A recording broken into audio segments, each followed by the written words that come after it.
welcome to this session of the BCS London branches. That's to say, the London Central, North and South branches. My name is Dalin Basu, and I'm the chairman of these three great groups in the British Computer Society, the Chartered Institute for IT. Tonight, we're going to focus on your CV, your LinkedIn profile, both vital components of job hunting. And so I'm going to hand you over to my great colleagues, Samira Ali and David Grundy.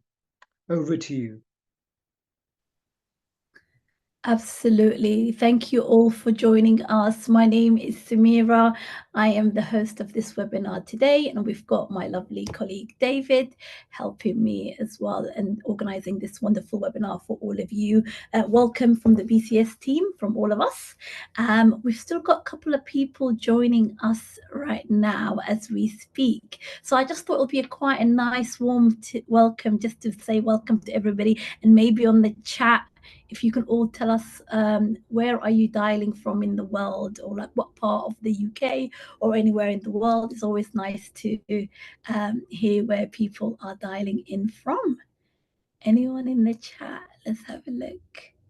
Or maybe you want to share how it's like in your side of the world. Excellent. Okay, so we've got Bedford, UK. We've got Mallorca. Lovely. It must be really nice and sunny there. London, we've got Wales, we've got Twickenham, we've got Portugal, fantastic. We've got Essex, London, more London here, fantastic. So let me just add more people in while you're all joining. Fantastic. Welcome all. Thank you so much for all of you for joining us today for this lovely webinar called A-Star CV and LinkedIn Profile. So a little bit about me. So I am the Early Career Lead and Diversity and Inclusion Officer at the BCS London South Branch. And I've been volunteering right now with BCS for the past year and a half. Absolutely love it. So I first came across BCS when I was doing a boot camp, and ever since then I absolutely love it.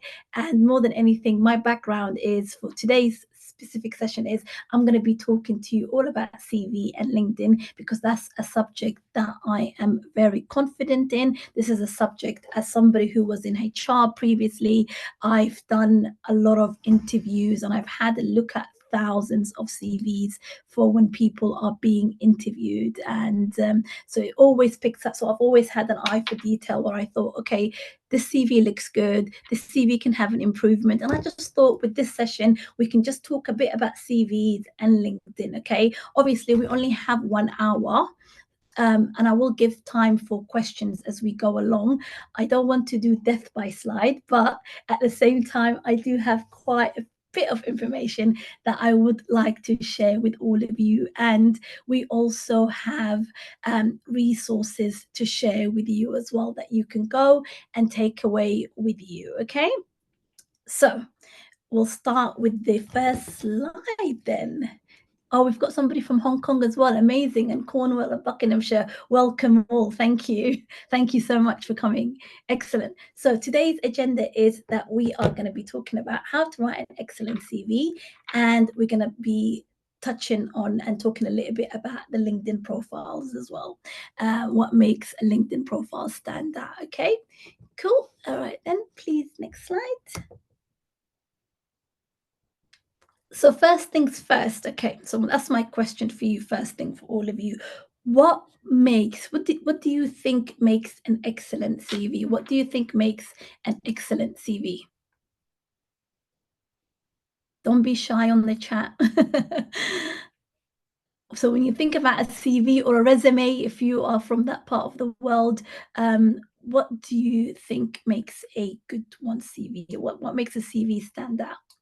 Okay, so I'm just going to be reading some of the comments here. So somebody said easy to obtain information quickly. Isabel said that. Okay, Mispa said a clean and concise format. And Tanvi said a range of relevant experiences and qualification. Okay, we've also got somebody that said layout. We've got knowledge, experience, personal information, good skills, range of qualification.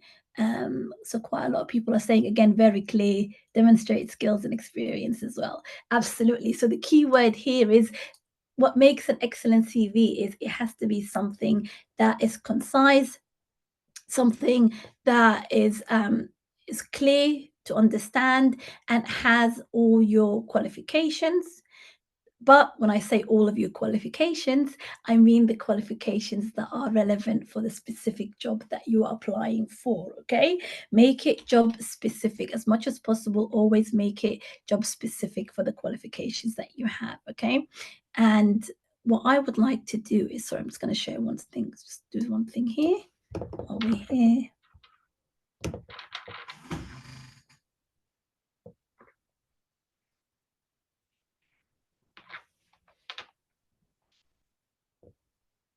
Okay, so that's a good one. Okay, so yes, clear, concise, and it has to be easy to read as well. Okay, and one thing that I always say as well is when you're doing your CV, always try to keep it at a font 12 Arial. That's like the most common one.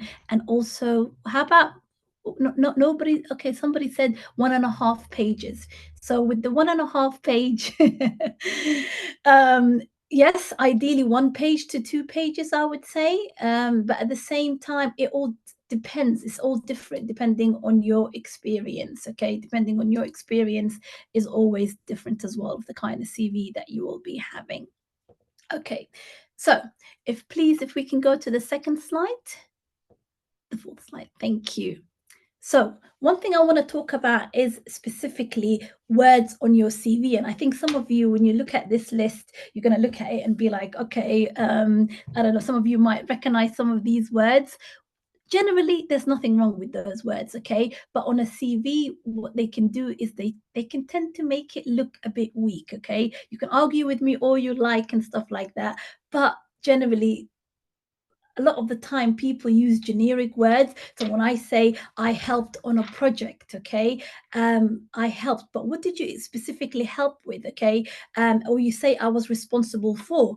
Having a job, you're always responsible for something, right? I mean, we all have responsibilities. That just comes with the job. But then, so by you saying I am responsible or I am responsible for X, Y, and Z, it's not really telling me a lot as a recruiter, okay? So it's really, really important that you double check, okay, what it is, okay? And also when somebody says to me, okay, I've worked on this project, okay, or they say to me, okay, Samira, I have a passion for IT and I can demonstrate that I have a passion for IT, but then literally they leave it as that without demonstrating what that passion is. So a lot of us are passionate. We're passionate about life. We're passionate about maybe a sport that we play, or maybe you're passionate about coding. But what is it really telling me? That's what you have to ask yourself. What is it telling me by you telling me that you are passionate?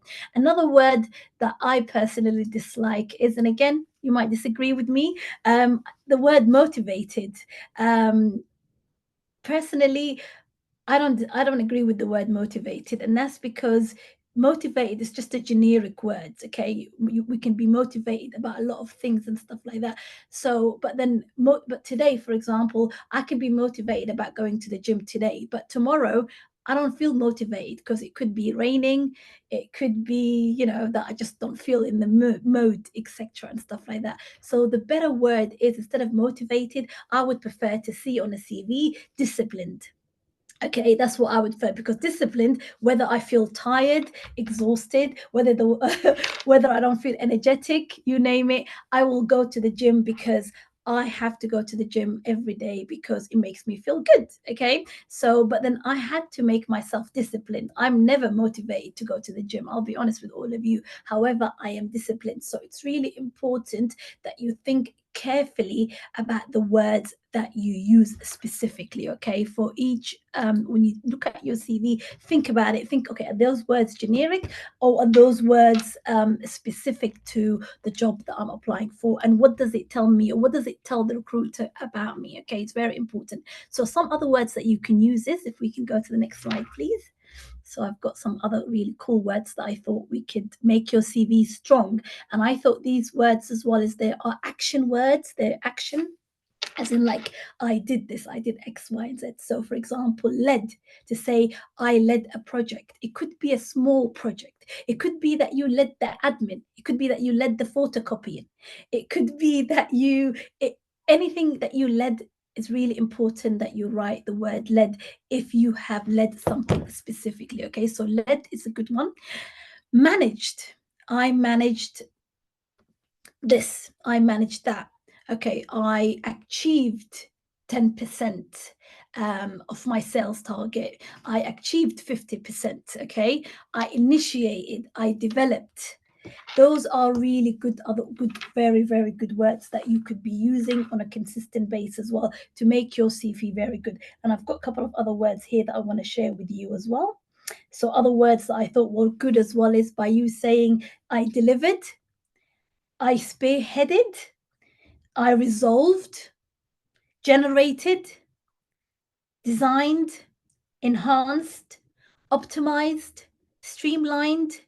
So these are all really good words for you to use on your CV rather than the other generic ones that you could be using. Okay. Thank you. And if we can go to the next slide, please. Okay. So it's really important as well as like, so a lot of you, when I asked you what makes a good CV, a lot of you said clear and clean. That's what a lot of the common words that I kept getting from all of you. Okay, you kept saying clear and clean, and you kept saying in your experiences exactly. And some of you said other things as well. But it's really important that when you think about your CV, your one page. Ideally, if you're a graduate, you should stick to one page. Okay, if you're somebody with not much experience or your career transitioning, etc., it's really important that you keep your CV to one page. Okay. However, if you're somebody early careers, but you've had a couple of good jobs that are relevant, then I would say no more than 2 words ideally. Okay. One thing is because of the ATS, and for those of you that might not know what an ATS is the application tracking system that a lot of companies are using. So for example, when you apply for jobs right nowadays, you will see that it's either going to be Workday, it could be Greenhouse, but there's lots of ATSs. I couldn't sit here and name all of them, but all these application tracking systems, they help all the big companies sort out through their recruitment. And what it is what these application tracking systems are looking for. They're looking for specific keywords that are specific to the job description. So it's really important that when you read your job description, you look out for keywords, okay? But one thing that I'll give you an insider tip is, as somebody who's worked with Workday, so if you ever go on any company application and you see where it says the link at the top where it will say something, and it says Workday on the website, if it's a Workday, for example, make sure that you don't put a PDF CV on there. PDF. So don't make your CV PDF version, just use a Word document. And the reason why I say that is because from a personal experience, it happened to me as well. It's like sometimes with the PDF, some ATSs don't pick it up. So it's really, really important to remember, if you can, use Word document if it's Workday. Some other ones it might work for PDF, but for me, the rule of thumb I use is Word document. You can't go wrong with a Word document version CV because not every ATS picks it up. It's also important as well is that you don't overload it with graphics. So nowadays, some people use all these lovely colorful CVs that have graphics. Some people add pictures on, and again, some people might disagree with me, but I just don't see, if you're applying for a job that doesn't require TV, acting, or modeling, definitely in the UK specifically, you don't need to submit your picture. Obviously, I understand in some parts of the world that might be the norm, but however, in the UK, if you are applying for a non-TV related job, especially if you're not going to be used for on screen your photo, don't use your photo. No need for photo at all. Okay. But also graphics, don't use too much images of graphics. Okay, that doesn't work really well. Also, think about spelling mistakes. Make sure that you proofread your make sure that you're always proofreading your your CV, and always two heads are better than one. Ask somebody to go out there and look out for you, look just to check your CV over for you as well. Okay. And also before the end of this session as well, what we'll do as well is we'll make sure that we give you some resources of places that can help you to check your ATS. Okay, so to check your CV that it's okay. And another thing as well is really make sure that you avoid using too many like special characters, like, you know, the $sign or I don't know, hashtags. You don't really need to do that at all. Okay, so avoid using those. Okay, keep it nice, clean, 1 pages to 2 pages, black and white, Arial size 12 font always works really nicely as well. But definitely let's go into that. Okay, please, if we can go to the next slide. Thank you. We've got a quick question from Lewis. Are American spellings a problem with ATSs? American spell. Okay, so American spellings with ATSs. It really depends. I think with a lot of application tracking systems, like if somebody writes organized, like, you know, the American way with a Z, and organized with a UK, I think with those ones it's not a big deal with those spellings. Like with the Americanized English, it's fine. However, if you then make other spelling mistakes, that is when there's an issue. But then, you know, with things like the S and the Z, just I would say to you, be careful about it. But a lot of ATSs, they let that go by. That's not the most biggest issue, no. So it should be fine. But again, try to stick to, like, you know, if you're an American person applying for a job in the UK, definitely I would say double check this S and the Zs and things like that. Okay, but normally it's not a big deal if it comes just with the S or the Z. But other things, definitely it is. So I hope that helps you.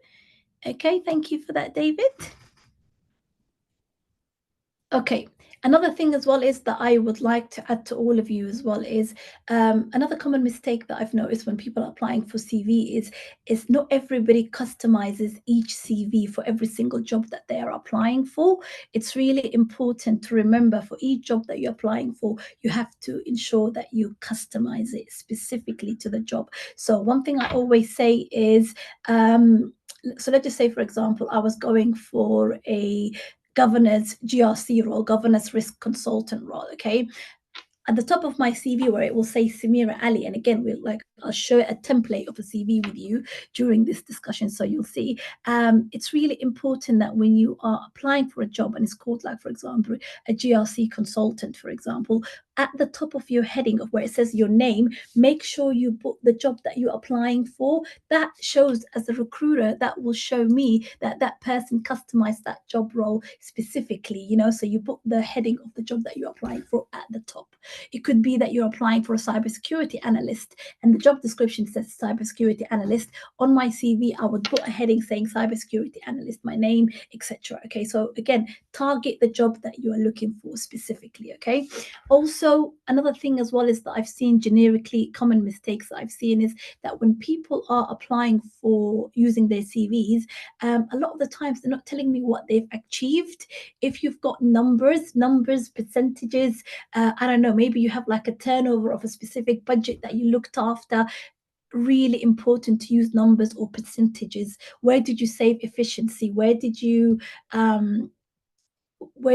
save X amount of money? Or where could it be that, you know, you enhanced? Or maybe how much time did you save by making a process? You know, could it be that, you know, you had a 2-hour process and you cut it to 50% efficiency time and it's now like an hour? Really important to show us your impact. What did you achieve specifically?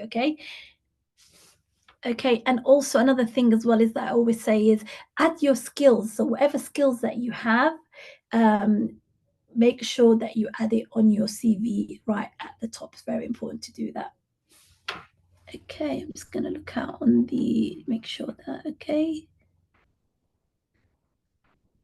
Anybody who's got a question, I can see on the chat, someone said, can I please ask a question about number 1? Please, at any point, if you have any questions, do write it on the chat. As I'm presenting, I will try to read out some questions, but it's just that it could be at some points we will answer questions at the end. We will have time for questions at the end specifically as well. So please, if I don't read it out there and then, please don't get offended. I am not ignoring you. We will definitely go to you as well. Okay, thank you. Okay, so if we can go to the next slide, please. Okay, so when we look at CVs, and especially when there's a lot of job applications, etc., the average recruiter, it takes them between 6 seconds and 10 seconds. Now, that's not a lot, okay? So if it's a human looking at your CV, so from when I had to shortlist CVs, let's just say I've got 50 CVs.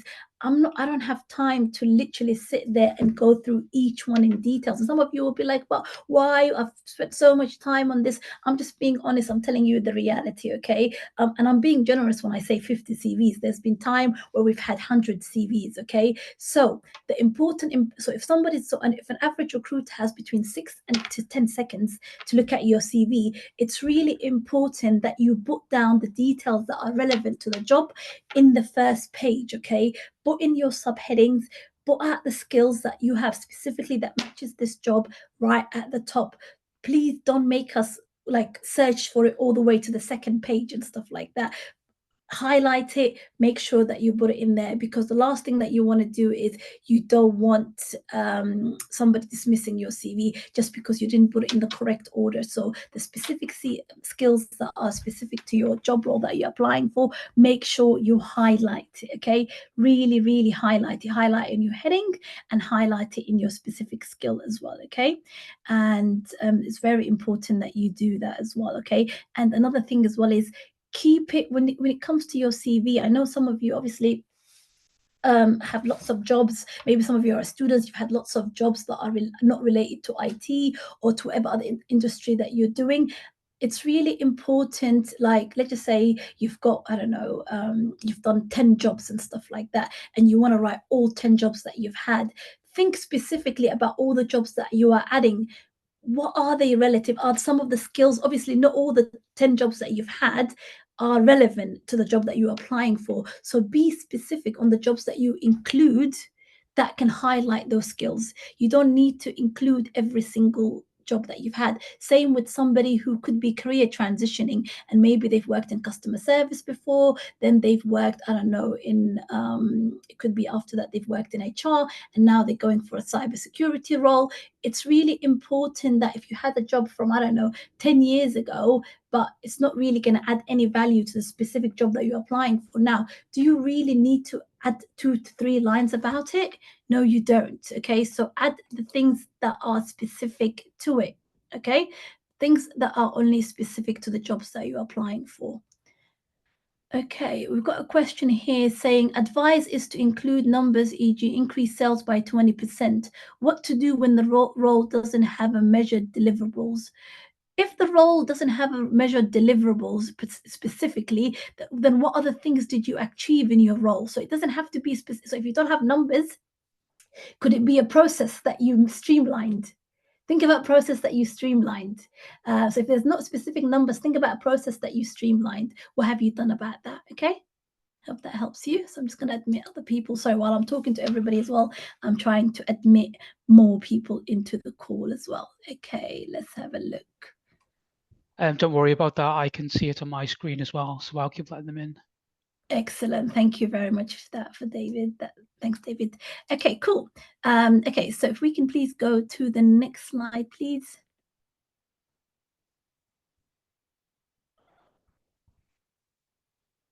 Yeah, that's the next one. Yeah, so when you go to so it's very important as well as when you write your CV as well to do things in order. So the good news is we've got a template to share with all of you and stuff like that. So the first part obviously is going to be, where you put down your name, then you put down your phone number and email, etc. I know some people add personal information, like, for example, they might add date of birth, or they might add a link to their LinkedIn, etc. like that.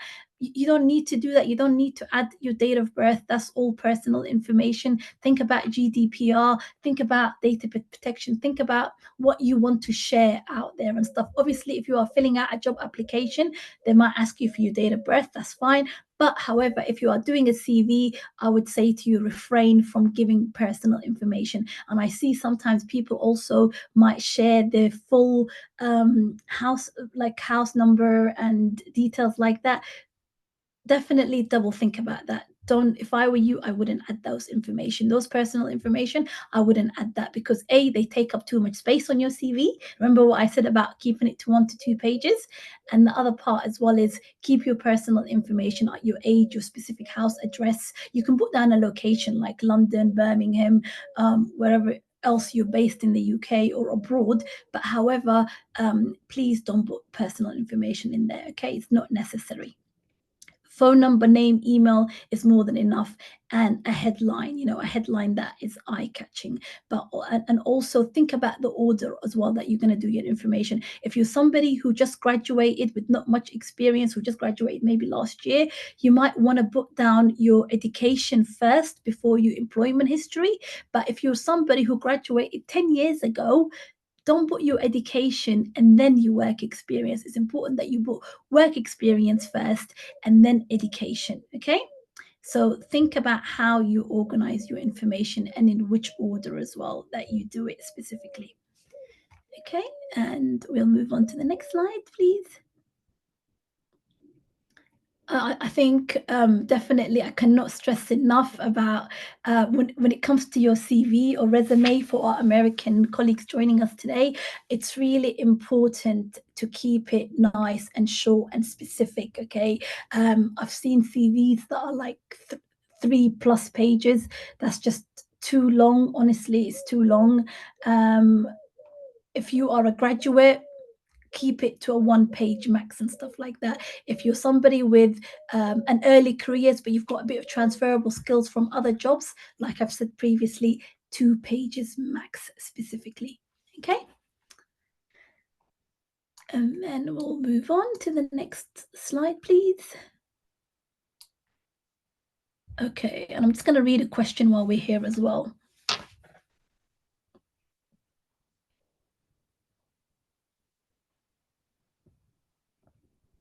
Okay, so somebody said, if a teacher is applying for an IT role, does that mean the previous experience shouldn't be mentioned because it does not relate? No, because as a teacher, you would have transferable skills, okay? Transferable skills. So it's important that the transferable skills that apply to the IT role, those ones that you keep. What I mean is, if you've had, I don't know, so specifically when I said about keep it specific is, if your last job was a teacher, and before that let's just say you were a teacher for 10 years, and before you were a teacher for 10 years, you worked at a fast food restaurant, or it could be that you worked at a coffee restaurant, etc.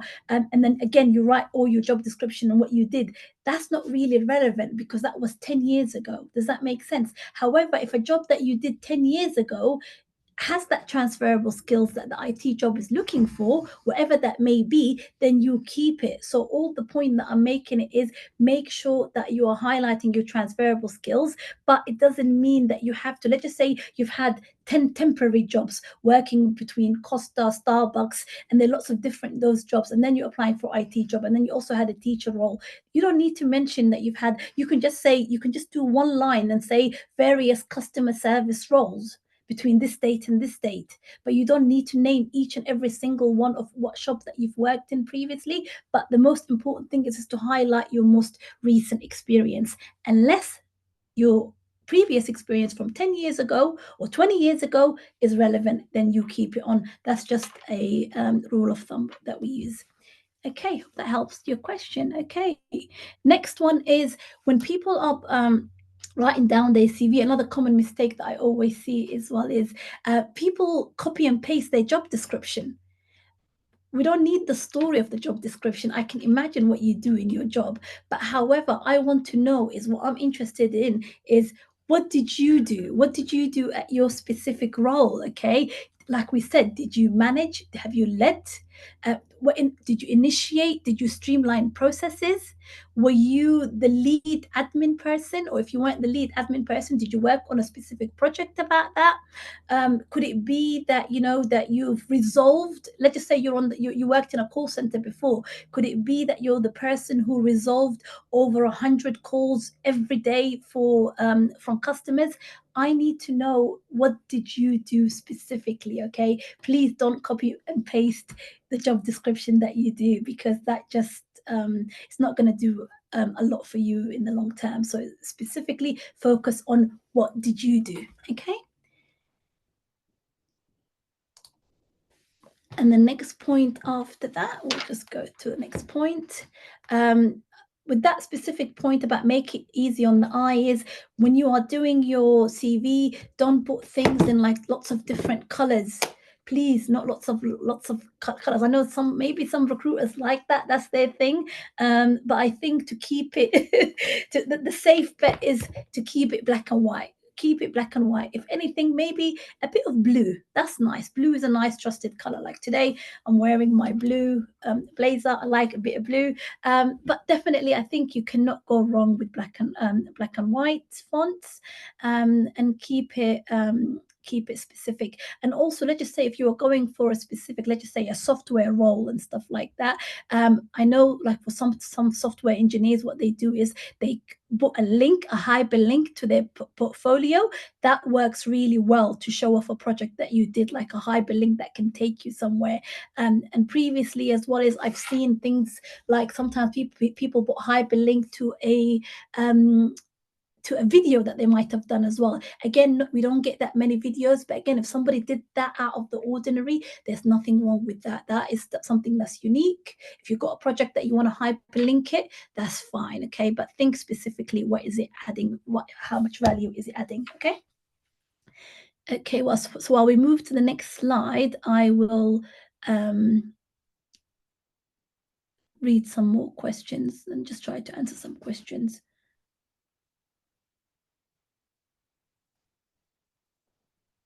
Okay, so somebody said, do you just list skills or write each sentence about it and stuff like that? So with the skills, you will put bullet points on that. So it depends. I mean, there's no perfect way to do it. So I know some people with skills is they will write the skills that they'll have and they just put down the skills 1, 2, 3, like, or it could be bullet points of the skills.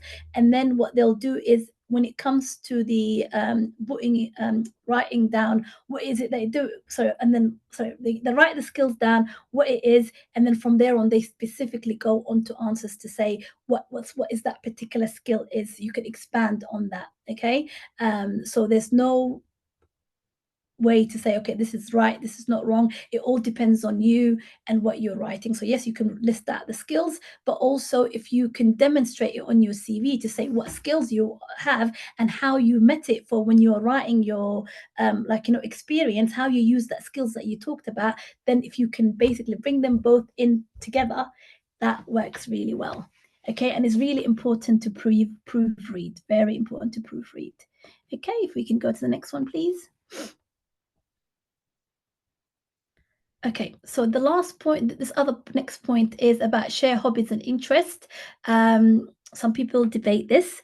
I think for somebody who's a recent graduate, hobbies and interests, definitely, I think they might have a bit more space in their CV to write hobbies and interests. But if you're somebody who's early careers, you've had a couple of jobs that are relating to what you do and stuff, then I wouldn't share hobbies and interests unless they are particularly relevant. For me, again, I'm just going to share my own personal experience. I don't have any hobbies or interests on my CV, okay? And I tell you the reason why is because of all the different experiences that I have.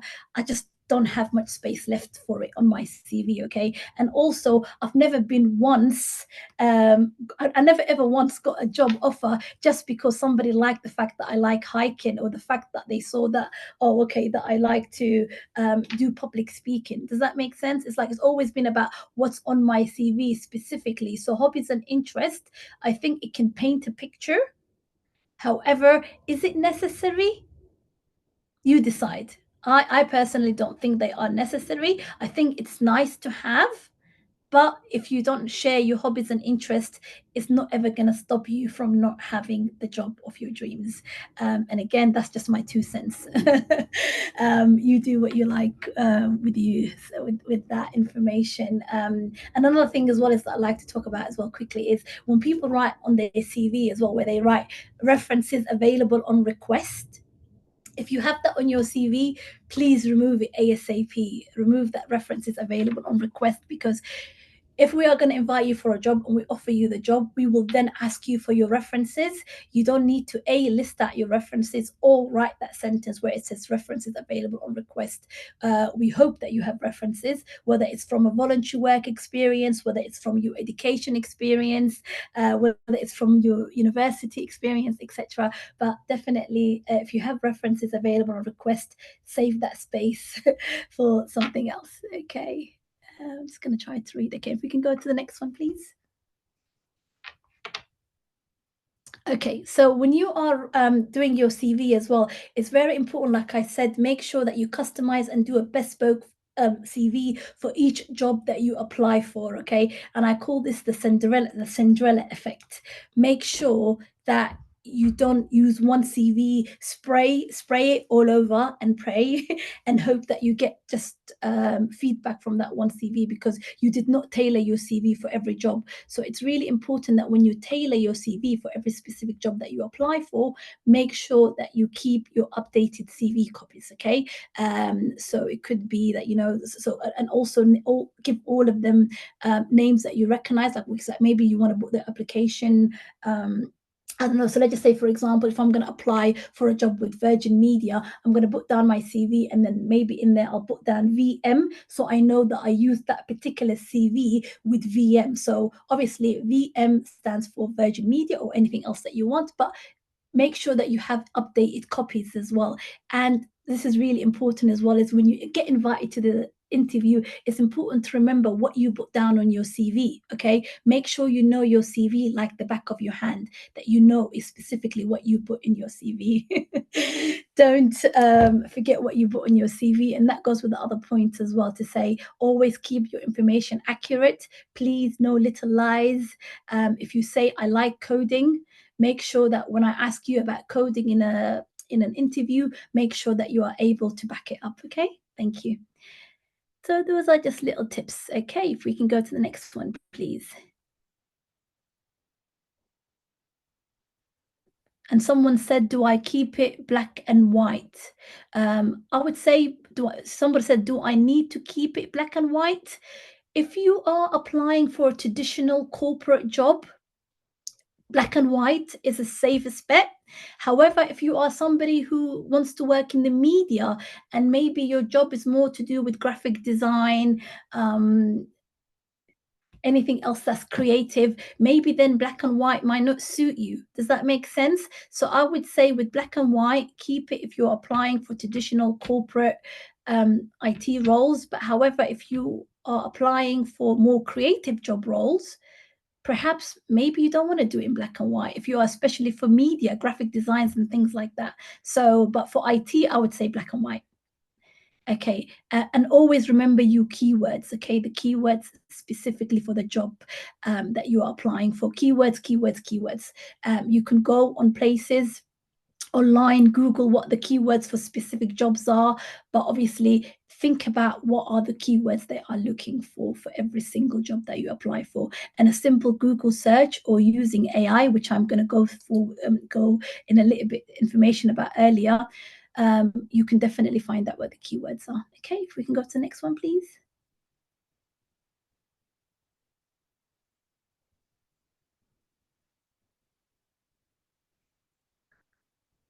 Okay, so it's really important that when you are checking and you are thinking about your CV, remember, one thing I always say is there's no perfect CV, okay? Every CV is unique to your skills. However, there's a standard, okay? There's a standard that we expect and stuff like that.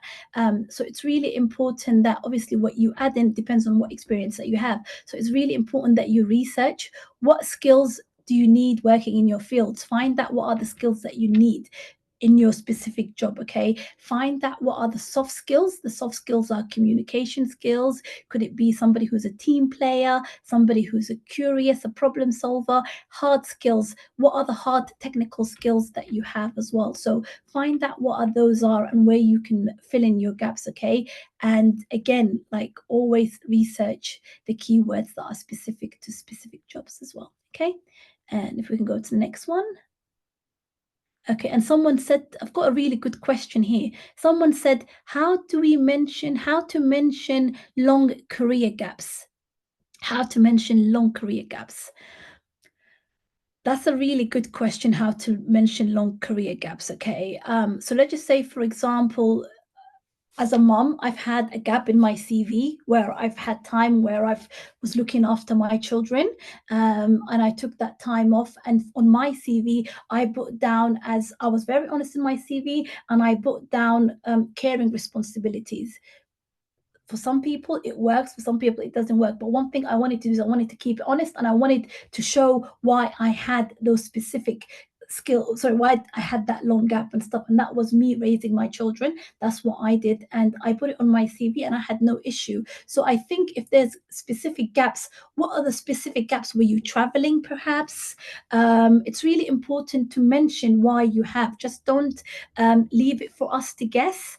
Definitely I would say mention it and be honest and stuff like that. I mean, we all have lives, we all have commitments. I feel the right job will never penalize you for having a career gap. If you, whether you've been made redundant, whether you've had home care and responsibility, whether you had care, whether you traveled, whether you had care of responsibility, I would mention those gaps. I mean, that would be my honest answer. I'd mention those gaps and just say why. And maybe, like, for example, in those gaps as well, why you had that gap. So whether it's a 2-year, 3-year, for example, I filled some of those gaps as well, where I actually put some of my volunteer experience. So I was a chair of the PTA, the Parent Teacher Association, at my children's school. I put that in and stuff like that. I also volunteered with my local Citizen Advice Bureau, where I was also doing a chair. So again, I did all of that as well. So if you've got some volunteer experience in that time, could it be that you volunteered? Add that in as well. Okay, let's have a look. But yeah, career gaps should not penalize you at all.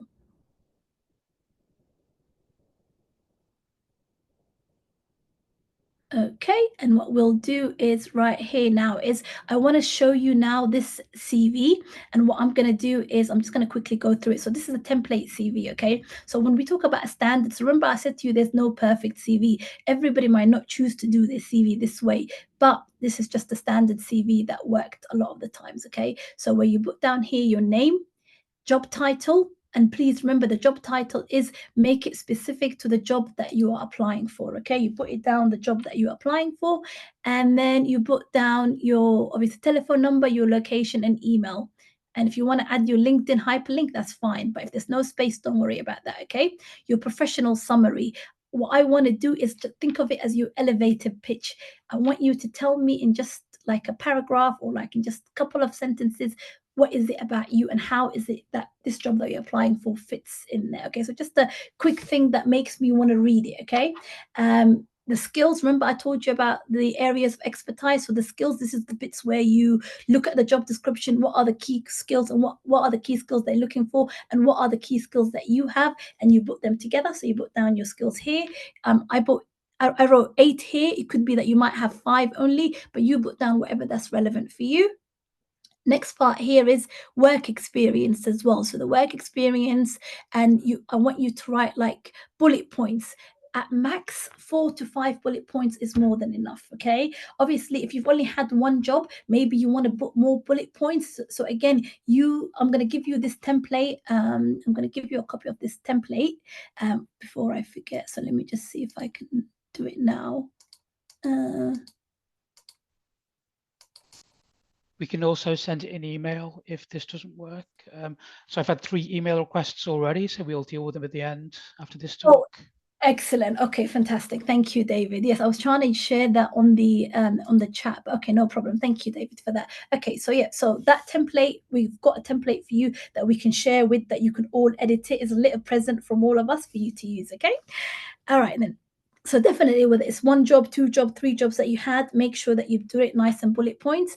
Don't forget your education as well to add it in there. But again, remember what I said, if you are somebody who's just recently graduated with not much work experience at all, you want to maybe show off your recent degree, or maybe like, you know, you've recently attended a boot camp, make sure you put it at the top under education and training, okay? But however, if you've had work experiences, put your work experience first and then education, okay? And then the next one, please, David.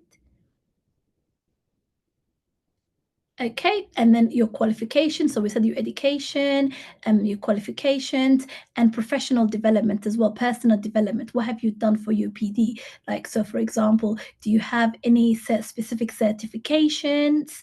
Could it be a project management? Could it be that you've got some Microsoft qualifications? Again, or it could be that you did some good Udemy courses. I would say if it's relevant to the job that you did, add it in there, okay? Thank you. And like I said, with the interest and hobby, I let each one decide if they want to add that in. My personal opinion, I don't think we need it. But if you want to put interest and hobbies specific to the job that you're applying for, then please do go ahead. Okay. And the next one, please, David. So this is just a quick example about, remember we're talking about headings. It's really important to, like, you know, when I said to you, give me something that I want to read, something that makes me think, okay, this is great. This is, I want to read more and stuff like that. So give me just like a quick paragraph or like a couple of sentences about what is it about you, okay? So this is just an example as well. And then we've got really good resources that I want to share as well, for all of you, that we're going to put on there. So let's put that in there so we don't forget. So I don't forget.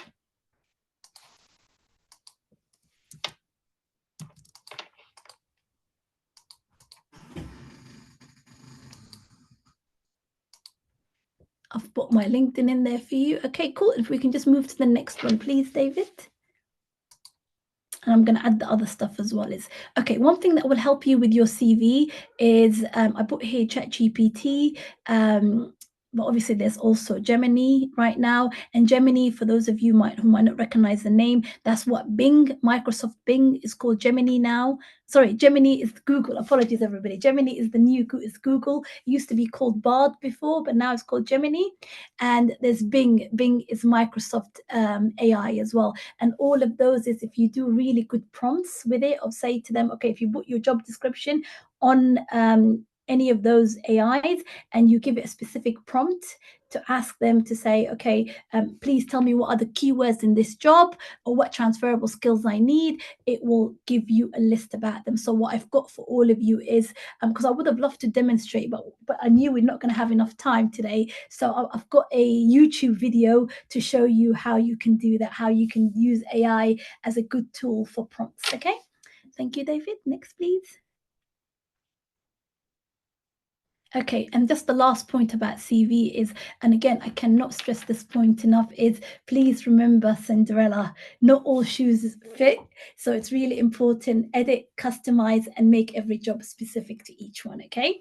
For all the CVs. Each job you apply for, please make sure you customize it and edit it. Okay, cool.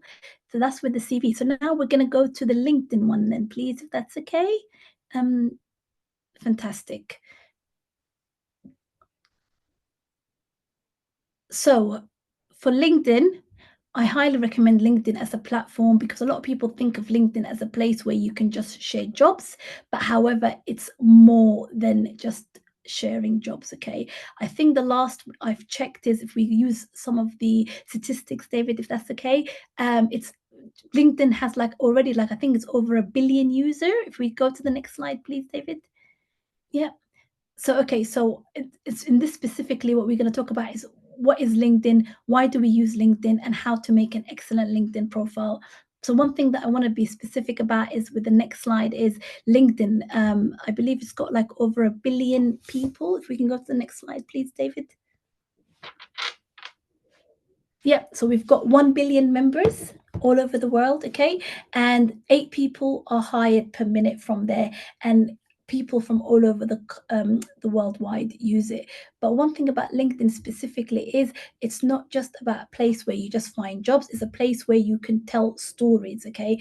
And if those of you who, when you add me on my LinkedIn, you'll see that I use LinkedIn, me personally, as a platform where I share knowledge, but also by me sharing knowledge, it attracts other people. Like, it'll attract recruiter, it attract people that want to connect with me, and it gives you opportunities as well. But it's really important that if you want to utilize it specifically for job and you want people to find you, you need to post on LinkedIn. It's really, really important that you post on there, because although there are 1 billion members on LinkedIn, the last figures that I checked last time, I think they said that there was less than 20% of the population post on LinkedIn every day, which means that if you can be somebody who posts, it could be that you want to share something that you've learned on LinkedIn. It could be that you want to talk about the event that you attended with me and David today with BCS, and say, I attended this BCS event, I found it good. So it's a knowledge sharing platform where if you obviously post correct things and you post stories,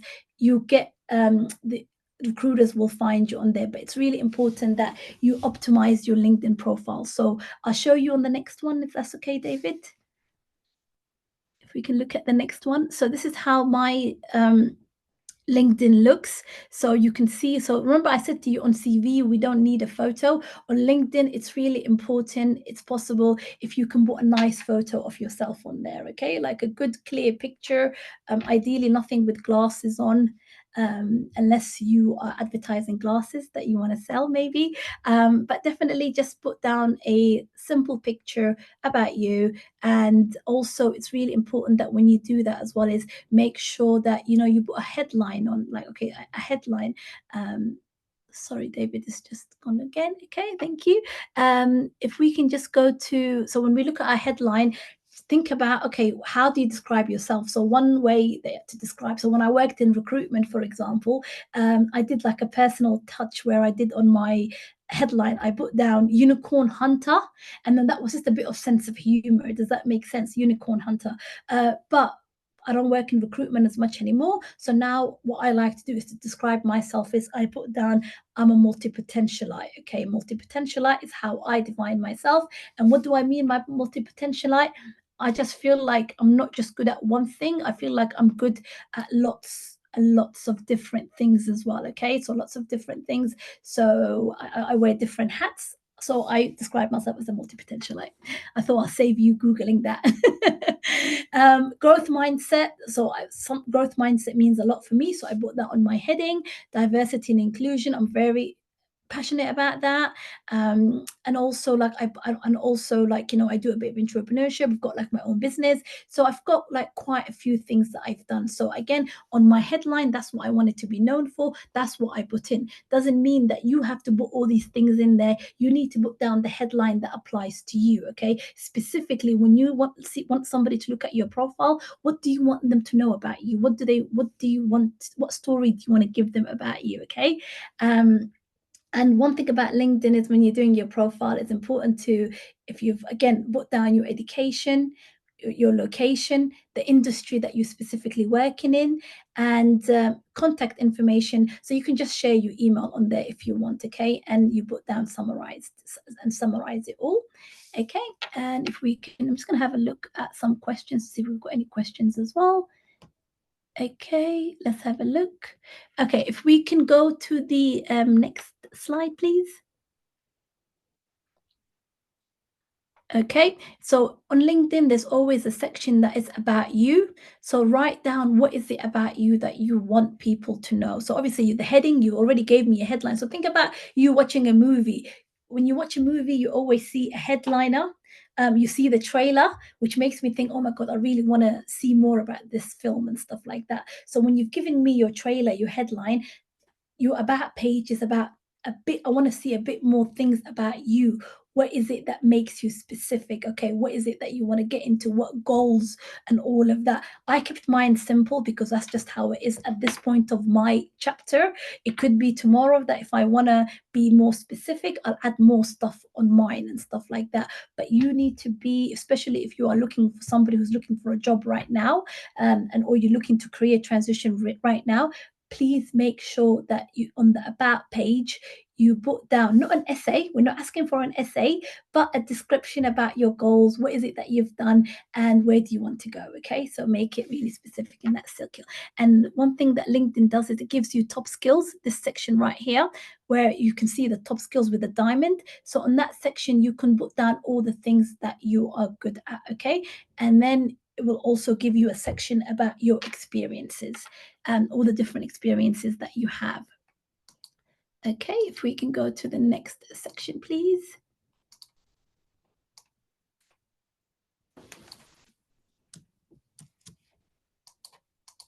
Okay.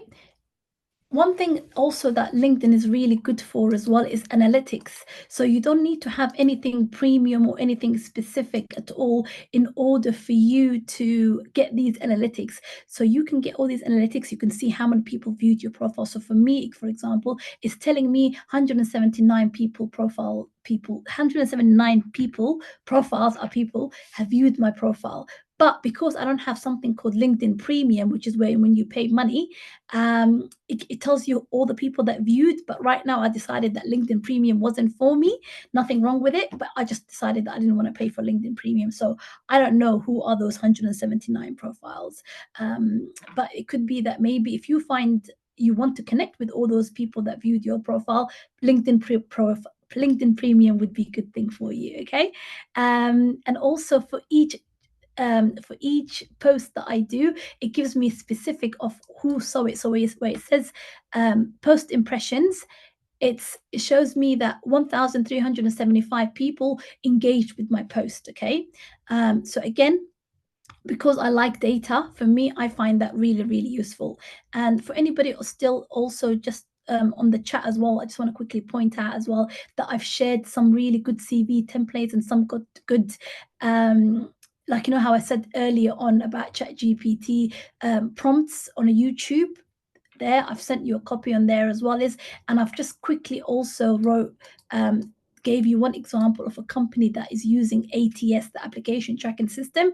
And on this particular one, I used Vodafone as an example because I really liked how Vodafone did theirs. Because if you click on the link where it says Vodafone, even though you might not be interested in applying to Vodafone, the ATS there actually asks you to share the CV. And if you share your CV, it recommends which jobs you are most suitable for, or what jobs, or which jobs your CV show us that you've got skills for. So a lot more companies are doing that. So I just thought as an example, I'm not affiliated to Vodafone. I just thought I'll use it as an example.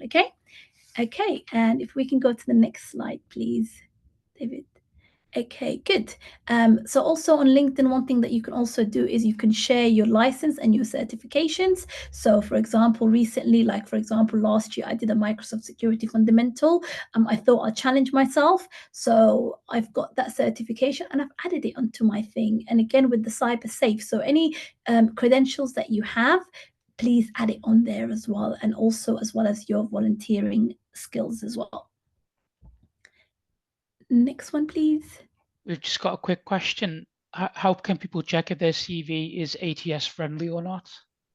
Okay, so the people can check their ATS friendly. There's on the chat, there's something called jobscan.co resume, and they do free templates. So I'm just going to copy that again. So it's called JobScan. So they do a free version. You can check there. You can go on there and check to see if your CV is ATS friendly. So that's one place that I've used in the past. So definitely have a look at that. That's how you can look at that as well. And also with the example that I gave about Vodafone as well, is Vodafone also, like when you share your CV with them as well, it shows you what keywords your CV is picking up. And not to shamelessly plug, but BCS, we also have a really good 360 degree CV checker for you as well that you can use. If you become a BCS member, you can use that tool as well. And with that one, although it's not specifically for ATS, what it does is it can match the job description to your CV. So that was a really good tool that I found. So have a look at that as well. But JobScan is definitely one that I highly recommend. Okay. sorry everybody, I know we said we're going to finish at 7:30, so if you don't mind hanging on with me a little bit, I just want to this workshop normally it used to take me 2 hours, and I try to condense it as much as possible because I wanted to share as much knowledge with all of you. So if you can hang on just for a little bit more, I can just summarize all the last bits about LinkedIn. Okay. So also one thing about as well is when you do your LinkedIn nicely and you optimize it, LinkedIn can recommend jobs for you as well. So it's really, really good. Like, especially it will recommend this job for you, that job. Obviously, sometimes it makes mistakes, but the recommended jobs for you, and where you can do the LinkedIn learning courses or you demonstrated skills on the side where you can see it on this section. Those are all really good section. But in the future, I think what I want to do is I want to do a specific section on LinkedIn because I've got so much to share about LinkedIn, but I'll summarize it quickly. But if anybody has any questions after that, specifically about LinkedIn, you've got connect with me on LinkedIn, of course, and I will share any tips that I can as well. I'm not a gatekeeper. I'll happily share it with all of you. Okay, cool. Next one. Okay, let's have a look. Okay, so we talked about the analytics. Okay, so as somebody who the only bit that I want to quickly share about this part is the creator tools. So as somebody who's been posting on LinkedIn quite a lot, LinkedIn rewards you with creator tools. And with the creator tools, all it means is you can go do a LinkedIn live, like a video, and make sure people join. Again, that helps you with your personal brand, and it helps you, you know how if you want recruiters to catch your eye, you need to post things and you need to be doing workshops and things like that. So creator tools is something that I find really useful. And then there's something like newsletters and follow links, but obviously I don't really do any newsletters now. But again, those creator tools are for those of you who want to post regularly on LinkedIn, because the more you post, the more views you get, and out of those views you can specifically connect with people in the industry that are experts, and that can lead to job opportunities. I mean, I've had a lot of job opportunities on LinkedIn over the years. I've had speaking gigs, I've had job offers, because I've been consistently posting. But I get it, not everybody wants to post, so I'm just sharing the knowledge. Okay, but it's there for you if you want to do that. Okay, and then the next one, please. Okay, so again, make sure obviously like you write down the jobs that you've had, and specifically dates and times of the jobs that you've had. You've just write down that. So your experience, so it's got a big section about your experience. You can put down as much experience as you want or as little experience. But all I'm going to say is, again, when you put down your LinkedIn experience, make sure that, is this the experience that I want to be known for? And is this the experience that the recruiters are going to find me for? In summary, that's all. So put specific experiences that you want to be known for, and the specific experience that when they look at you, they're like, okay, then this person can do this job, because you can get job offers or interviews via LinkedIn. Opportunities come via LinkedIn. So what opportunities do you want to be attracting, and what are you posting on there? Okay, next, please. Okay, again, education, put down your education here. What education, if you've done any boot camps, etc., you just use that for education section. Very nice and straightforward. Next one, please.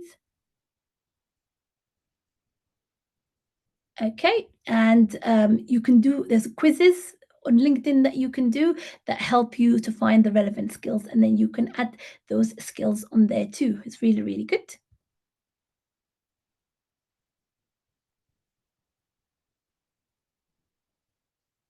Okay, and I'm just going to answer. Okay, and one thing that I highly recommend, and I would like to perhaps like, yeah, this is going to be a really good point that I want to recommend, is if you've got any colleagues, people that you've worked with, please ask them for recommendation. Ask them for recommendation. Don't be shy. Asking for recommendation. If you've worked with somebody, just say, please, can you give me a recommendation? Which is almost like your Google review about you, somebody saying positive things about you. Okay, and yeah, so recommendations are really good to reach out for. Okay, so some people that you worked with, or maybe you studied with, or it could be a university tutor, recommendations are really helpful. So don't be shy to go out and get that. Okay, and then the next one, please.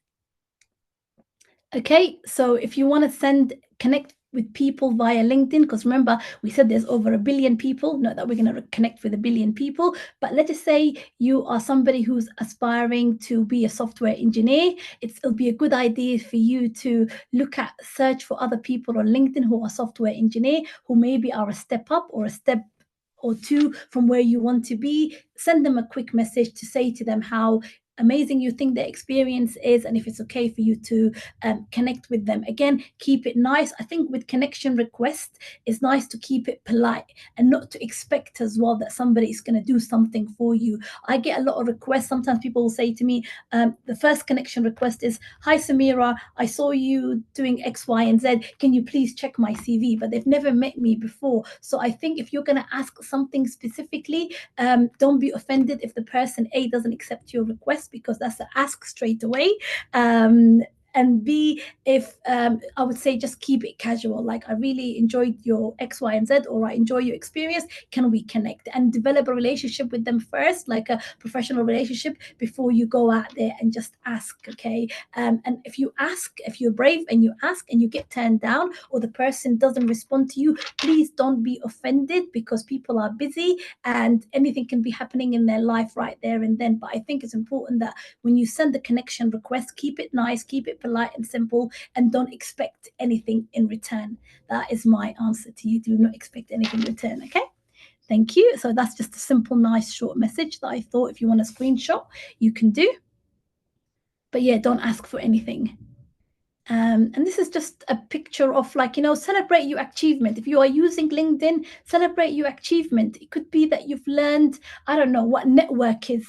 Or it could be that you learned, I don't know, like in this workshop now, you've learned how to do an excellent CV in a LinkedIn workshop. I don't know. It could be that you learned something and then you've put it through and then you had results from it. If you achieved some results, go out there and celebrate. I promise you somebody out there will be happy for you. So definitely celebrate, and feel free to brag about things that you've achieved on LinkedIn. There'll always be people happy for you.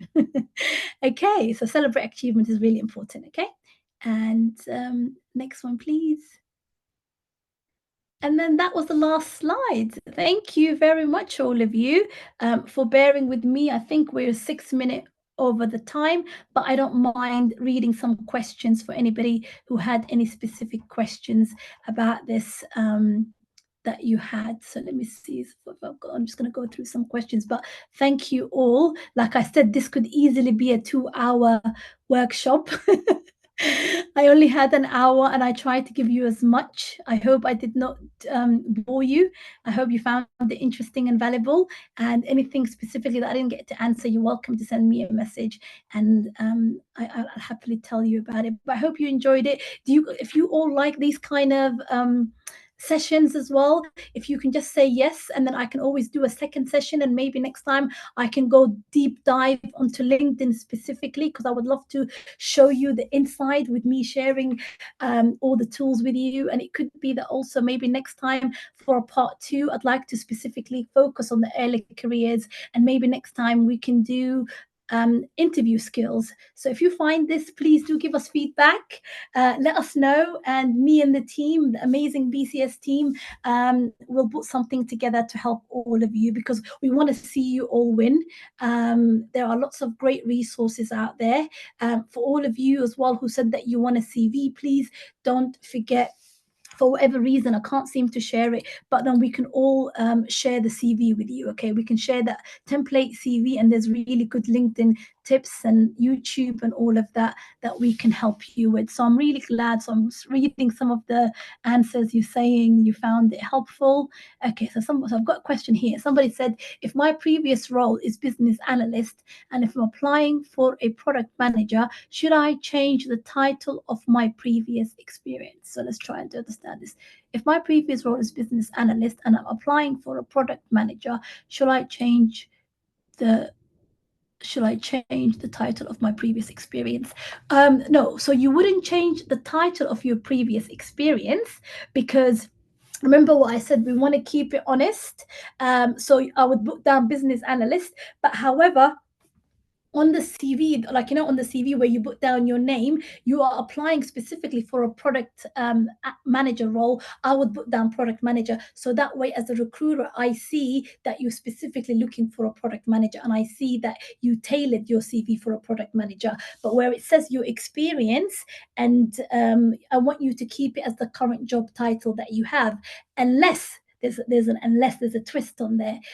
I know different companies have different names for jobs. So, for example, in recruitment, when I was a recruiter, that you've got recruitment consultant, you've got recruiter talent and acquisition, or for HR, you've got HR advisor, people and development. So different companies call jobs different things. So what I would say is, if your company happens to be those companies that use unique names that will not be familiar for me as a recruiter, then what I would say is use the generic job title that your job is known for. So, i.e., when I worked in human resource management, and my job was people and development advisor, in other companies they knew my job role as human resource advisor. So when I put it on my CV, I didn't lie, but I just used the specific name that other companies knew it, because people and development, that was more American term, whereas like the UK companies, for the specific organization that I was applying for, they liked the HR advisor traditional route. So think carefully about what your job title is and how other people understand it and use it in that sense. So I hope that makes sense for that question. Okay, let's have a look. We'll take a few more questions, and then we'll go for 5 more minutes, and then let's see what else you've got. So somebody said Vodafone web link is really insightful. Thank you for that. Oh, I'm so happy to hear that. So as I said on the links that we shared, please have a look on that. It's the Vodafone, I think, and it's not only Vodafone that are doing those ATSs to show you which one your job CV, but Vodafone, I thought they were doing a good example. So definitely have a look at that. But I'm really glad you found it. So thank you for the feedback. Somebody said, kindly help with the cybersecurity job application resumes and CVs in the next session. Absolutely, I can have a think about that. And like David said as well, we've done previous, me and the team, we've previously done at BCS, there's YouTube videos, so have a look at those, but I can definitely have a look for future as well. Let's see. And I'll happily do HR questions for you next time as well. So I think, okay, cool. So I think that's most of the questions. Thank you again very much for today. I really enjoyed this session, and I hope to connect with all of you on LinkedIn, connect with me on LinkedIn. Maybe David, you want to add your LinkedIn on there as well so people can connect with you.